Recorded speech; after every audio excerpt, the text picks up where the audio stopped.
नमस्कार, स्वागत है आपका उत्तराखंड के स्पेशल बुलेटिन में और मैं आपके साथ सृष्टि जैन। राहुल गांधी को लेकर भाजपा नेताओं द्वारा की जा रही टिप्पणी पर कांग्रेस ने कटाक्ष किया है। नेता प्रतिपक्ष यशपाल आर्य ने कहा कि प्रधानमंत्री नरेंद्र मोदी और भाजपा नेताओं के दिल और दिमाग पर राहुल गांधी छाए हुए हैं, इसलिए भाजपा के नेता बार बार राहुल गांधी को लेकर बयानबाजी कर रहे हैं। उन्होंने कहा कि देश के केंद्र बिंदु राहुल गांधी हैं, जिन पर देश की उम्मीद है।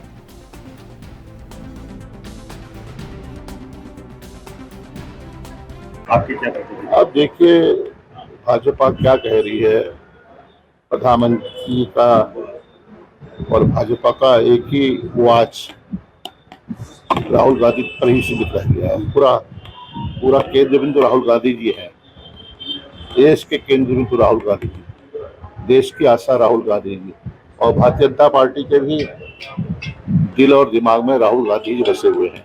तो आप समझ सकते हैं कि आज देश की दिशा में जा अपने बयानों के लिए सुर्खियों में रहने वाले भाजपा से लैंसडाउन विधायक दिलीप राउत एक बार फिर से सुर्खियों में आ गए हैं। बीते दिनों पूर्व कैबिनेट मंत्री हरक सिंह राउत की बहू अनुकृति राउत के भाजपा में शामिल होने के बाद उन्होंने अपने फेसबुक अकाउंट पर डाला था कि राम तेरी गंगा मैली हो गई, जिसका अर्थ अप्रत्यक्ष रूप से अनुकृति राउत के भाजपा में शामिल होने से लगाया जा रहा था।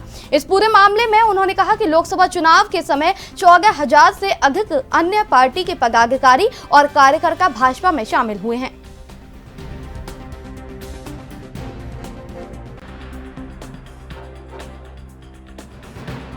चौदह 14,000 करीब दूसरे पार्टियों के नेता हमारे पास आए हैं। मैं समझता हूँ खामने तो हमारे पार्लियामेंट्री के चुनाव में सामने कोई था ही नहीं। हम 5-5 लाख वोट से जीतेंगे। मुझे पूरा विश्वास है कि हम 5-5 लोग वोट से जीतेंगे। अगर 14,500 आदमियों ने 100-100, 200 वोट भी करी होंगी तो हम 5 लाख वोट से ऊपर जीतेंगे। राजनीतिक विचारधारा होती है, जो हमारी विचारधारा से सहमत है उससे मित्रता है, जिससे जो विचारधाराओं से सहमत नहीं होता उससे शत्रुता होती है। भाजपा में शामिल हुए, आपने एक पोस्ट भी की थी सर, क्या कुछ मायने निकाले जाए उस पोस्ट के? देखिए, कोई व्यक्ति नहीं बल्कि लगभग 14,000 जो है दूसरे पार्टियों के लोग हमारे पार्टी में आए हैं और मैं समझता हूं कि हमारे जो केंद्रीय नेतृत्व है उन्होंने सोचा होगा कि पार्टी में जो भी हमारी विचारधारा से प्रभावित होता है उनका यहाँ स्वागत होता है, लेकिन उनको हमारे नियम अनुसार पार्टी की नीति और रीति के अनुसार रहना पड़ेगा। ये अति आवश्यक है सर। वो चिंताजनक है और मैं समझता हूँ, मैंने तो मांग भी करी थी अभी मुख्यमंत्री जी से भी और विधानसभा अध्यक्ष से भी कि केवल वनों के लिए एक दिन का विशेष सत्र आना चाहिए जिसमें सारी चीजों के बारे में चर्चा की जानी चाहिए। मेरी जो पोस्ट थी वो तो हमारे किसी नदी के परिप्रेक्ष्य में कहा था। ये हो सकता है कि समय गलत रहा होगा राजनीतिक घटनाक्रम के समय में, लेकिन मंशा गलत नहीं थी। वरिष्ठ नेता हैं और जब भाजपा के वरिष्ठ नेता इस तरह की बात कर रहे हैं, इस तरह के बयान दे रहे हैं, तो आप अंदाजा लगा सकते हैं निश्चित रूप से भाजपा की जो नाकामी है उनके ही नेताओं की जुबानी वो। पाकिस्तान से 234 हिंदू श्रद्धालुओं का जत्था आज हरिद्वार पहुंचा, जिनका हरिद्वार रेलवे स्टेशन पर भव्य तरीके से स्वागत किया गया। 3 दिन तक हरिद्वार में रहकर सभी पाकिस्तानी श्रद्धालु यहां गंगा स्नान और मठ मंदिरों के दर्शन करेंगे। हरिद्वार रेलवे स्टेशन पर उतरने के बाद पाकिस्तानी जत्थे में शामिल सभी श्रद्धालु उत्साहित नजर आए। भारत के कई तीर्थों के दर्शन करने के साथ ही उन्होंने अयोध्या राम मंदिर के दर्शन भी किए। हरिद्वार पहुंचकर पाकिस्तानी श्रद्धालुओं ने बताया कि प्रधानमंत्री नरेंद्र मोदी के प्रयास से भव्य राम मंदिर का निर्माण हो पाया है और प्रधानमंत्री नरेंद्र मोदी धर्म के लिए अच्छा काम कर रहे हैं। हर वर्ष की तरह पाकिस्तान से हिंदुओं का जत्था हरिद्वार की नगरी में आज 4 मई को पहुंचा है। यह यात्रा शदानी दरबार रायपुर से 15 अप्रैल को आरंभ हुई। रायपुर, अमरावती, प्रयागराज और श्री अयोध्या जी से होते हुए आज माता गंगा की नगरी हरिद्वार पहुंचे हैं। यहाँ 4 दिन गंगा का प्रवास रहेगा, जत्थे का प्रवास रहेगा। 225 यात्री हैं, जिसमें 175 पुरुष और 50 महिलाएं। नियमानुसार ग्रुप को 5 भागों में बांटती है अपनी भारत सरकार। जो इंडियन हाई कमीशन है, 50-50 के ग्रुप रहते हैं, 5 लीडर हैं और लगभग 33-34 शहरों के इसमें यात्री शामिल हैं, यानी पूरे पाकिस्तान का प्रतिनिधित्व हो रहा है। तो इस बार विशेष बात यह है कि इनको हम अयोध्या जी दर्शन कराए, अन्यथा अयोध्या का वीज़ा कभी नहीं मिलता था। मोदी सरकार की जिस प्रकार यह महान उपलब्धि है कि अयोध्या को अंतर्राष्ट्रीय तीर्थ स्थल बना दिया गया है, तो वीज़ा भी प्राप्त हुई, विशेष दर्शन भी हुए। विश्व हिंदू परिषद और हमारा सिंधु समाज वहाँ पर आयोजक था। बाकी हरिद्वार तो हर वर्ष जत्था आता है। 3 दिनों का विशेष प्रोग्राम सब सरोवर मार्ग के शदानी मंदिर में आयोजित है। क्या संदेश देने का प्रयास है इस तरह का जिस तरह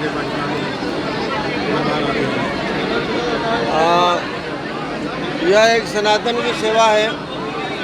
हिंदू जो पाकिस्तान में बेचारे दुखी हैं, उन्हें पूर्ण आज़ादी नहीं है अपने कर्म कांड इत्यादि करने की, न ही वे वहाँ अस्थियाँ प्रवाहित करते हैं, इसलिए एकत्रित करते रहते हैं। और फिर हर साल जब यह विशेष जत्था अंडर प्रोटोकॉल एग्रीमेंट आता है तो उनके लिए एक आत्मिक संतुष्टि और आत्मबल बढ़ाने का साधन बन पड़ती है उनकी यह। दिनेशपुर थाना क्षेत्र अंतर्गत श्रीरामपुर निवासी कुलदीप सिंह सेना में नायब सूबेदार के पद पर तैनात थे। वहां 3 मई 2024 को रिटायर हुए और शनिवार को जब अपने घर पहुंचे तो पूर्व सैनिक संगठन के अलावा स्थानीय युवाओं ने उनका तिरंगा वाली झंडे वाली गाड़ी में बिठाकर भव्य स्वागत किया और पूरे नगर में जुलूस निकाला। यहां से पूर्व सैनिक संगठन की अगुवाई में गाजबाजी के साथ जुलूस निकाला गया। लोगों ने मिठाई खिलाकर खुशी का इजहार किया।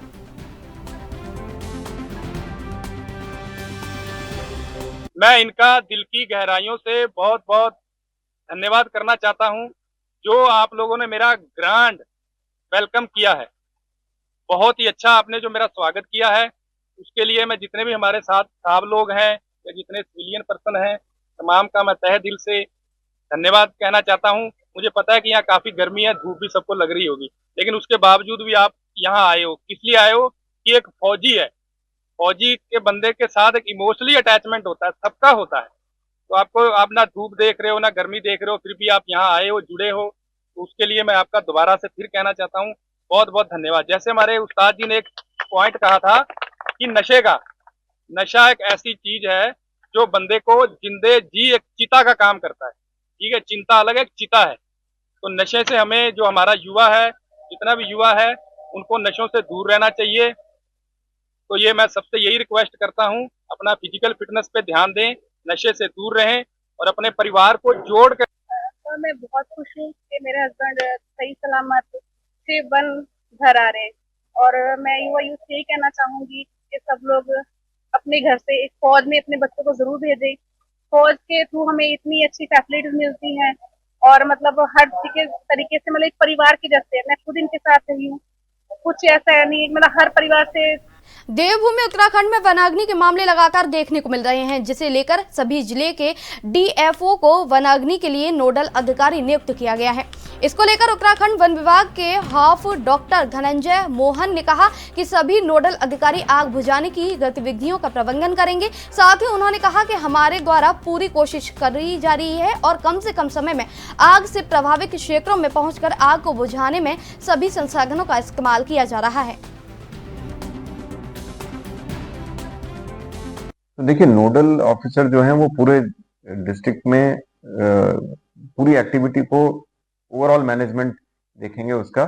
और कई बार ऐसा भी होता है कि 2 डिवीजनों की बाउंड्री में आग होती है, वहां कोई किसी तरह का कंफ्यूजन ना हो, इस तरह की चीजें, ताकि एक सुनियोजित तरीके से, सुव्यवस्थित तरीके से चीजें होती रहें।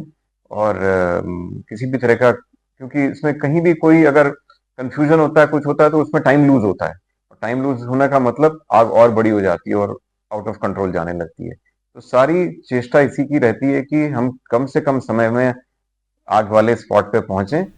देहरादून शहर में स्थानीय डेयरी विक्रेताओं के द्वारा गंदगी फैलाए जाने को शिकायत पर नगर निगम एक्शन मोड पर आ गई है, जिसके चलते नगर स्वास्थ्य अधिकारी डॉक्टर अविनाश खन्ना ने अपनी टीम के साथ देहरादून की 16 डेयरी का औचक निरीक्षण कर कार्यवाही करते हुए चालान किए। इस बात पर डॉक्टर अविनाश खन्ना ने कहा कि डेयरी मालिकों की गैर जिम्मेदारी के कारण पशुओं के मलमूत्र को नालियों में बहाने की शिकायतें लगातार जनता से मिल रही थी। साथ ही उन्होंने ये भी कहा कि इसकी वजह से नालियों में पानी जमा हो रहा था, जिसके लिए इनका चालान किया गया और भविष्य में उन्हें ऐसी भूल न दोहराने के लिए चेतावनी भी दी गई।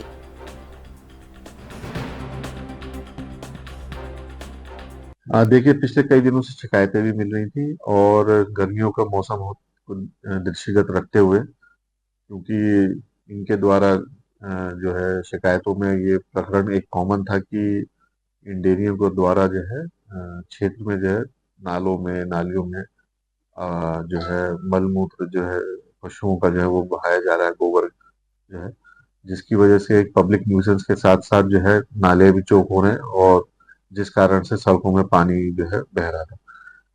प्राय देखने में आता है कि इससे जो है गंदगी की वजह से न केवल बदबू अपितु जो है कई प्रकार के जो संक्रामक रोग है उसे भी फैलने का डर रहता है, जिस कारण से जो है ये जो डेयरियां हैं जो सड़क किनारे जो चल रही है, कॉलोनियों के अंदर चल रही है, रिहायशी इलाकों में चल रही है, उन पर जो है हम लोगों ने जो है कार्रवाई की, जहां पर वहां पर ये देखने को मिला कि ये लोग खुले में जो है गोबर बहा रहे हैं और इन पर जो है चालानी कार्रवाई की गई तथा इनको उत्तराखंड राज्य कर्मचारी संयुक्त परिषद ने कर्मचारियों की पदोन्नति में शिथिलीकरण का लाभ दिए जाने की मांग की है। संयुक्त परिषद के प्रदेश अध्यक्ष अरुण पांडे ने बताया कि अपर मुख्य सचिव कार्मिक को पत्र प्रेषित कर राज्य कर्मियों को चयन वर्ष 2023-24 की समाप्ति से पहले पदोन्नति में शिथिलीकरण का लाभ दिए जाने की मांग की है।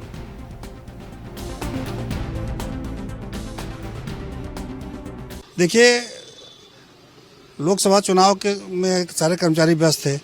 उसके पहले हमारी एक बड़ी प्रमुख मांग पूरी की गई थी शासन द्वारा और सरकार द्वारा पदोन्नति में शिथिलीकरण की, जिसके अंतर्गत ये व्यवस्था थी कि कोई भी यदि अपनी मानक सेवा जो है 5 साल या 10 साल जो भी है उसकी आधी से अवधि पूरी कर लेता है और ऊपर पद रिक्त होता है उसकी पदोन्नति का, तो यदि प्रमोशन पीरियड उसका पूरा हो गया है तो उसकी पदोन्नति उस पर की जा सकती है। बड़ा इसका जो प्रचार भी हुआ, हम लोग भी बड़े खुश हुए, लेकिन तत्काल उसके बाद लोकसभा चुनाव आ गया। लोकसभा चुनाव में एक तो कार्मिक व्यस्त हो गए, अधिकारी व्यस्त हो गए, कर्मचारी व्यस्त हो गए। दूसरे कुछ अधिकारी ऐसे भी हैं जिन्होंने उसका बहाना लेकर के पदोन्नति की कार्रवाई पर रोक लगा दी। अब ये सुविधा केवल मात्र दी गई थी 23 और 24 के लिए, चयन वर्ष 23-24 के लिए, जो 30 जून को समाप्त होने जा रहा है। हमारी चिंता ये है कि जिस गति से पदोन्नति की जा रही है या इस पर कार्रवाई की जा रही है, तमाम सारे कार्मिक जो इसके पात्र हैं वो इसके लाभ से वंचित हो जाएंगे। इस संबंध में हम बार बार सरकार और शासन से मांग करते रहे हैं कि कोई भी शासनादेश सिर्फ लागू करना ही काफ़ी नहीं होता है, उसकी समीक्षा भी होनी चाहिए कि उसकी अनुपालन आख्या आनी चाहिए कि कितना उसका पालन हो रहा है। ऐसे ही हम मांग करने जा रहे हैं अपर मुख्य सचिव कार्मिक महोदय से कि आप ये देखिए कि कितने लोगों को इसका लाभ मिलना था, कितनों को मिल गया और कितनों को अभी मिलना बाकी है, और यदि बाकी है तो क्यों बाकी है ना। यदि कोई जानबूझ करके इस मामले को तो आपका क्लिप बस इतना ही। आप बने रहिए हमारे साथ, देखते रहिए ANB न्यूज।